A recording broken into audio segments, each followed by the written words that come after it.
scared of, my grandmother told me no. Nonetheless, as a little girl being told about my grandfather boxing, I was instantaneously fascinated with the sport. My father would take me to hockey games at Madison Square Garden. I'm from New York. And to me, they were makeshift boxing matches because I would just scream, fight, fight, fight the entire game. Well, I told my parents I wanted to fight. They quickly signed me up for ballet class. Not quite what I was looking for. So it wasn't actually until college that I first stepped into a gym, away from my parents. I could do whatever I wanted. One time, and I was hooked. I've never actually fought in a real match. Mostly I just spar in the gym, but what I've taken away from my hours in the gym have been invaluable in my life and in my career. As a woman, knowing I'm strong and I can fight has empowered me, given me confidence and a sense of security. Some people take their swings at me as a sports reporter, being a woman, but in part through boxing, I have learned how to stay on my feet and counterpunch, metaphorically speaking, of course. In my career, I've covered the sport of boxing many times. I worked for Top Rank Boxing, interviewing boxers like Manny Pacquiao. I've also had the pleasure of meeting the one and only Muhammad Ali. The sport, however, is much bigger than me, much bigger than my career. Its history is incredibly rich. Boxing played an integral role in the civil rights movement. Here in Buffalo, boxing was once the big sport in town, and it brought those of all races together at a time where there was a great divide in society. For those who box, there is an incredible camaraderie, an unparalleled camaraderie to most other sports. Often boxing runs in families, but through boxing, many athletes become family. It's a sport that requires skill, discipline, mental toughness, and intelligence. It's an art that very few truly ever master. Boxing is not just a sport, it's a way of life and a way of thinking. The gym is a sacred place, and the people tough enough to step inside the ring have both my respect and admiration. I'm so humbled to be here tonight and to help honor a sport that I love and the people who made it great.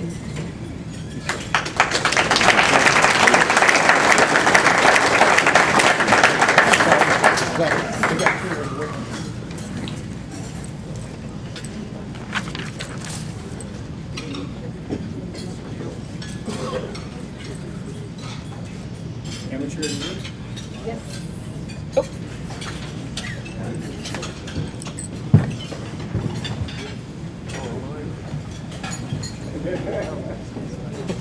I love it.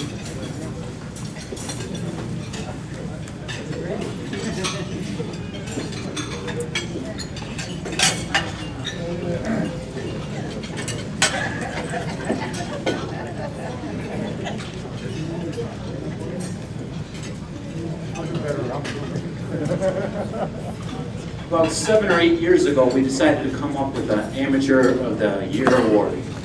We didn't know how it was going to go over, but Ring 44's mission is to support the pros, the amateurs, and the past. So one of our first honorees was Nick Cassell, who went on to a great pro career and who's still going. His brother Anthony was also a recipient. Lionel Thompson, who's a pro right now, top 10 light heavyweight. He won it twice. We give it to a woman, Wendy Casey. She's out of UB. And it's grown so much that we get gyms and kids calling us, saying, who won the Amateur of the Year award? We want to know. So actually, the award has done what we wanted it to do. Have the kids have something else to try to achieve and be proud of. This year, you can read his bio in the book. I'd like to bring up Kayshawn Agee from Cassell's Boxing and Advertising.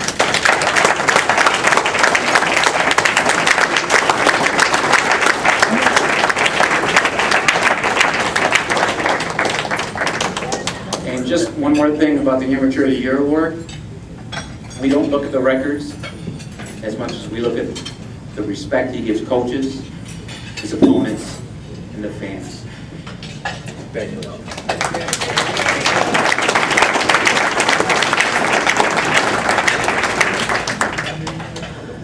Wow. I'm about to speak speech, but I'll be able to just talk my way through it. Be patient with me. Be patient. Well, first off, I want to thank my coach. I want to thank my coach, Ray Cassell. He is the best coach you could ever imagine having, and I know if I stay with him, I'm going to go far. I also want to thank my mom because every time I get in the ring, before I even get in the ring, my mom says every time, "Boy, don't let nobody hit you in the face." And I think that's what got me this award. I've been boxing for 8 years. I'm 17, and every day when I wanted to go to the gym, my father, no matter what he was doing, sleeping, eating, getting ready for work, he would take me to the gym if I asked him to. So I want to give him that. I want to give him that too because I don't think he gets enough appreciation that he's supposed to get. Got you, Dad.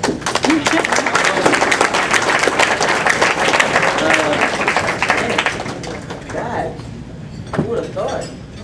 I want to Pat Thelma, can't forget Pat. I've been with Pat since I first started boxing, and he's short. So, and I was short too. So, when I started boxing, I told him, one of these days, I'll beat you up. July 10th, I'm going to beat you up because that was my birthday. I never did. I couldn't do it. I don't know. I don't want to keep you guys here. I'm just really blessed to have the people that I have in my life. I have the best circle that anybody could ever have. I'm choked twice already. I had the best circle I could ever have, and that, like Jack said, you are a product of your environment, and the environment that I am in, they give me support, love, encouragement, motivation, and I'm just feeding off of that. That's why. Athlete of the Year, so thank you all. God bless.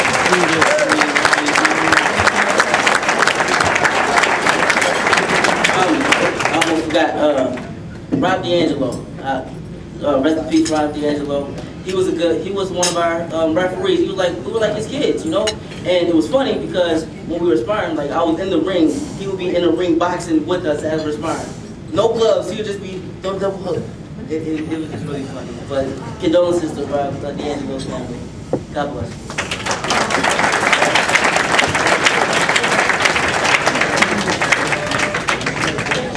Get a party. Wow.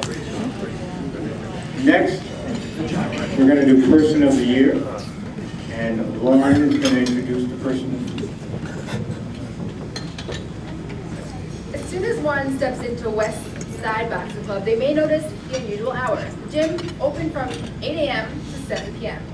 It's also obvious their primary concern, teaching kids structure and discipline. And that goes for inside the gym and also outside in the community. I'm going to try and get this right. Alberto, also known as Jerry, and I'm going to stick with Jerry for the rest of the speech, has always been an athlete. He was a standout basketball and track athlete at Sweet Home High School. Inspired by the legacy of his grandfather, Pancho Padilla, Jerry, along with his father, Rick, are paying it forward. They are so dedicated to young boxers, they often pay for them to travel to tournaments. They have a very talented staff that bonds with these kids, and the kids respect them because of how much effort they put into teaching them. This winning combination has produced quite a few young championship caliber amateurs, and has provided children a sense of belonging since they spend so much time training in the gym. Many of them will openly speak about how grateful they are to have a place off the streets where they can spend their time productively. The trainers realize that individualizing their training is key to success. To see these young boxers engage in a show, you are immediately impressed by their focus and enthusiasm, along with their relationship with their coaches. If you go to the gym and you take away the pounding on the heavy bag or the noise from the speed bag, Westside Boxing Club is just like one big family. There's definitely a sense of comfort there. Gentlemen, you are a powerful influence and bring pride to the sport of boxing in our community. The families and friends of boxing are very privileged to be impacted by your outstanding service to the sport. Jerry and Rick, congratulations. You've been chosen as the Buffalo Veteran Boxing Ring Sport for 2014 Person or People of the Year.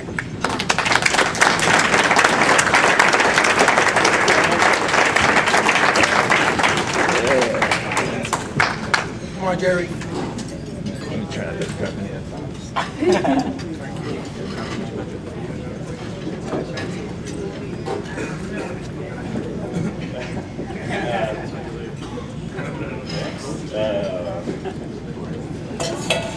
got a July Kingdom Service Award.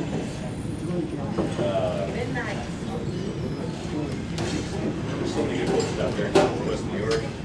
I coached Dale Young, Ray Cassell, Billy Tompkins, Dean, Don Patterson. I've learned so much from them all. And they're all my rivals, and I'm all kind of for them also. This is really just for all the coaches and all the sacrifices that we make. I just happen to get it this year. Oh, and my father, who he drives me, pushes me to always be better than what I am. He's the bank account in the gym, and without him, the gym probably would shut down years ago. So, my father, my grandfather, and all my coaches, mentors, I'm proud of them. Thank you.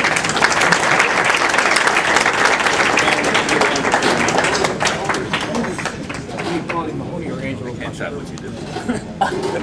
Why yours bigger than mine? I'm taller. What you trying to say? You trying to say I'm short or something? Angel's so mean. What the heck? A few more years.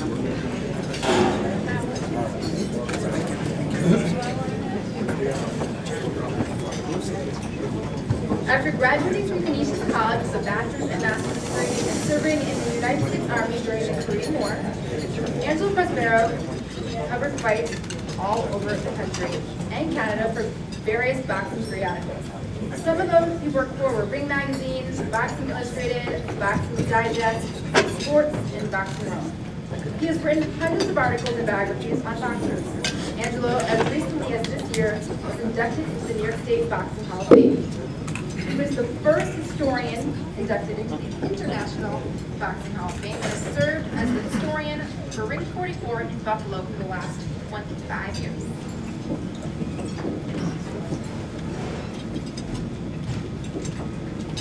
Accepting the award is Mr. John Cristiano, a fellow graduate of Canisius College.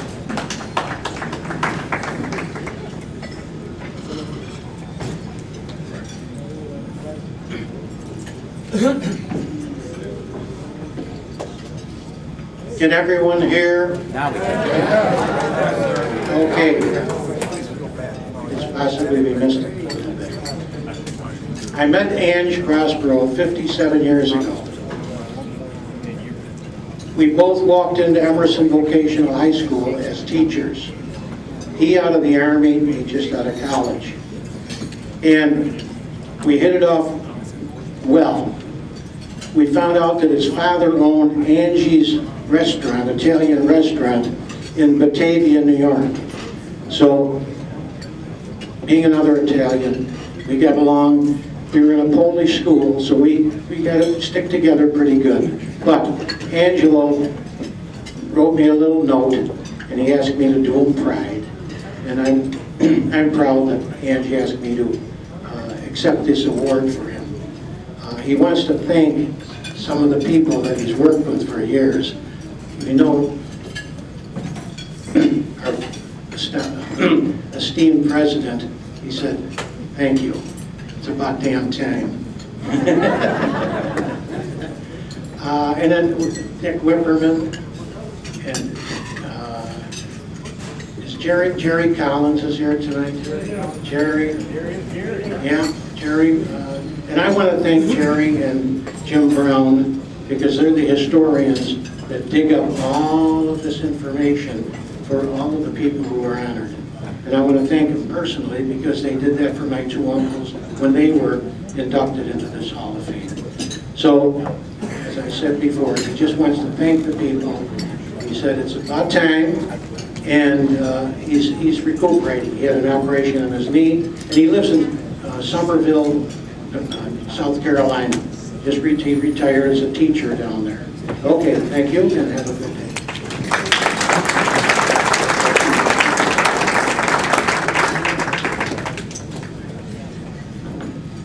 Now, we're gonna do Polly Mahoney.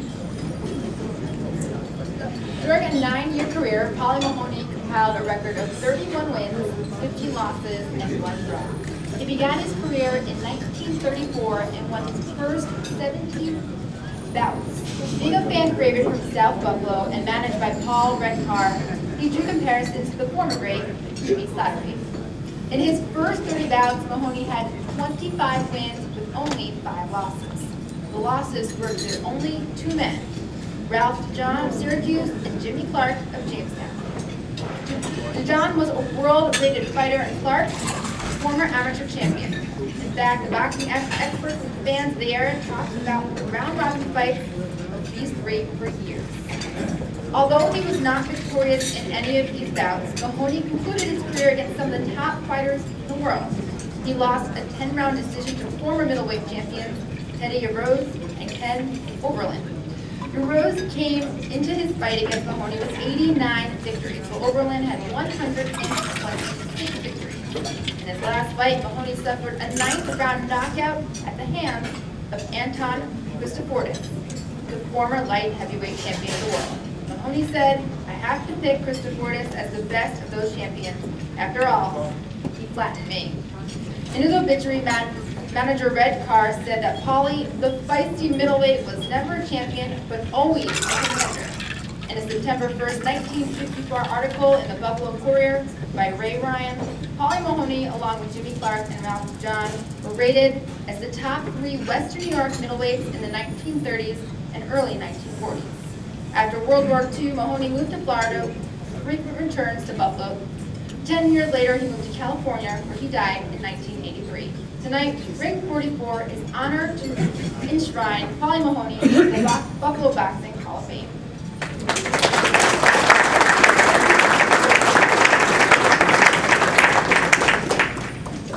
As historians for Ring 44, sometimes we cannot find a family member from someone in the 30s and 40s, but we recognize them anyways, and we never stop looking. The best example, I think 3 years ago, we found the daughter of Tony Scialino, who we had put in like 6-7 years ago, out of the blue. I think it was Facebook actually. And then we had her come here and accept the awards. So just to let you know that we remember these people, and we're always on the lookout still for relatives, so they can come and share in some future date. Okay.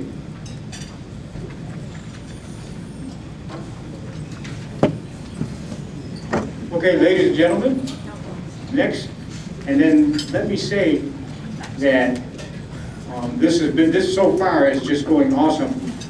I have the privilege, I was young, I was the apple of my dad's eye. I grew up in Singer's Gym. Stanley just, now that he's starting to feel comfortable, he says, "Hey Jack, come here." He says, "Have you ever heard of he said, Singer's Gym?" And I said, "Oh yeah, and I'm saying, all these guys here are from Singer's Gym." But the point I want to say is, I knew Pancho Padilla, and I can honestly say I loved him. I was going to say that I knew Tony Pinto, and I was having a conversation with, yes, I knew him. I was having a conversation with Joe Macy, and I was telling Joe Macy, because I was telling Eddie Neiman about the idea that it's about the history and what they've accomplished, because Eddie Neiman loved Tony Pinto. So okay, naturally, Eddie Neiman was talking about the wonderful things he was to him. And I said, "Eddie, we have to go strictly by the talent and what the man, we have to wait."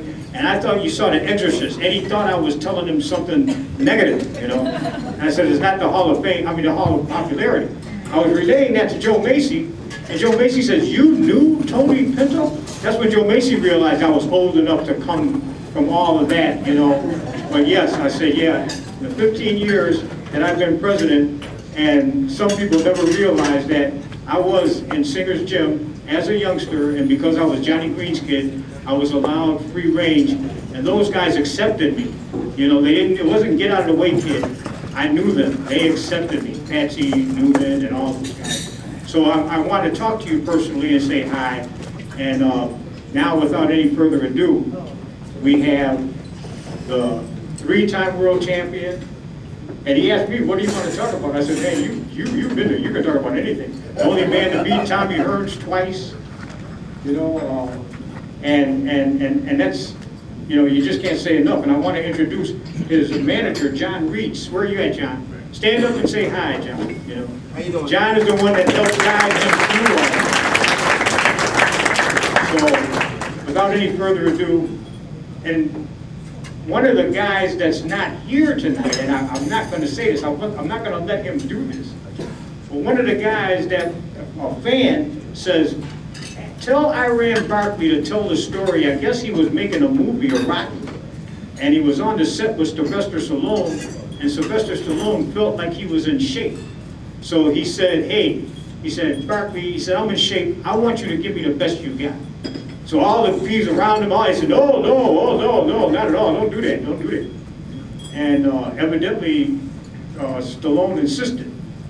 And I'm not going to tell you the consequences,